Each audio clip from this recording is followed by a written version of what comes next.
estate agency mergers. Today I'm joined by Jon Cooke, who is big in the game at the Nurtur Group, CEO, ex-LSL, which is your move.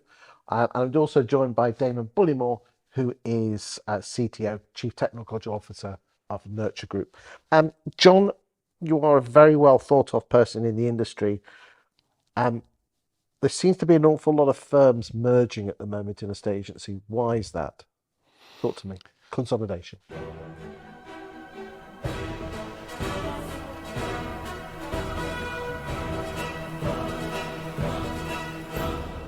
Consolidation, yeah.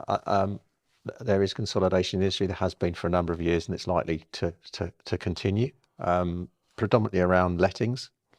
Lettings has that reoccurring revenue that is attractive to city institutions like private equity, etc. And it's quite tough to grow organically in lettings, as many of your listeners or viewers will know. So one way of growing a business is by growing via acquisition. Plus, there's a demographic in our industry of agents that maybe launched in the 90s and the early 2000s that might be thinking of what their exit route strategies are as they move into the later years of life. And so some of the larger organisations are taking advantage of that opportunity to grow.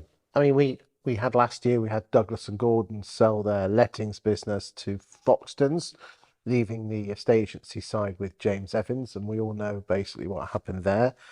In the press today, and we're filming this in the third week of May of 2023, Dexter's potentially buying Chesterton's, but again, this is all rumours at this stage, and by the time this comes out, it might be a done deal.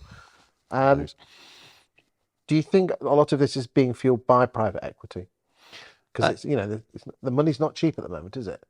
No, I mean, interest rate rising will have an impact, because obviously when the interest rates are on the floor, people are looking at other options for return, and therefore growth is very much on the agenda. I think interest rates rising and potentially capping out is where people are seeing it now as we come into the summer of 2023, and so we're back to sort of level of normality, and there certainly seems to be still appetite from private equity, certainly from the States as well, on our sector. What's happened is obviously there's been a lot of interest in tech.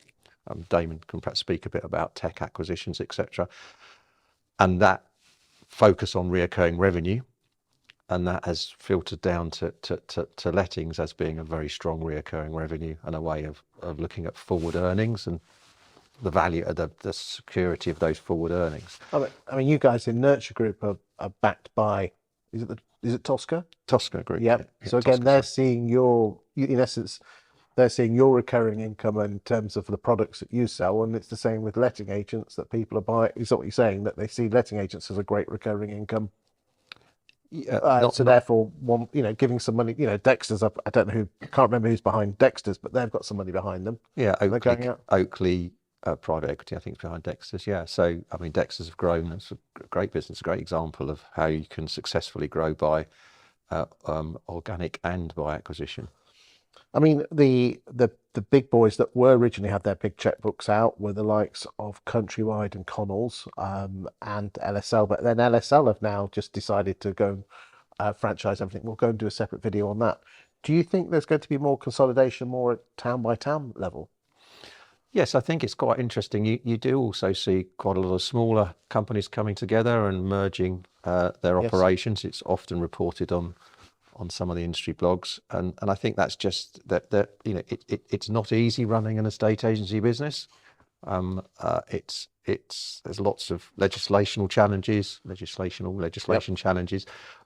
What do you do with your technology as you build out your staffing? As you get to more amount of staff, you've got to put infrastructure in. So consolidation allows you to sort of sweat the assets of central costs.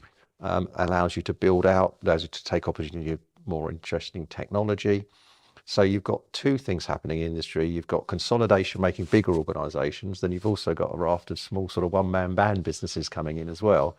How can technology play its part, do the heavy lifting to prepare for a consolidation or setting up or buying another estate agency, Damon? Yeah, I think we've covered a lot in different videos about data. So, again, that's where data becomes king. So you can provide data that talks about what's happening in the markets, the localized markets of the people that you're interested in acquiring. And then traverse as well. If you're actually interested in exiting your business, then consequently, you've got an enormous amount of data about what's happening in the marketplace, et cetera, to give confidence to a buyer. Yeah, I think it is a valid point. And if you're looking at maximizing your exit and you've got, say, a regional business, then there now needs to be a commentary around what you and how you do things differently, and data is one of them. Yeah, because if you think about the value of an estate agency business currently is often about that reoccurring value of the lettings. But if you can prove that your model also, by using your own data, can prove that you can more likely attract customers in the future to your sales organization, then that is You're an going to earn element. more money because they almost say that the estate agency side is not worth that much compared to the lettings. But if you can prove it, you'll up your multiple and Yeah, get more money. it's pretty clear, and you can read that on some of the private equity websites of businesses that have invested in some of these larger organisations.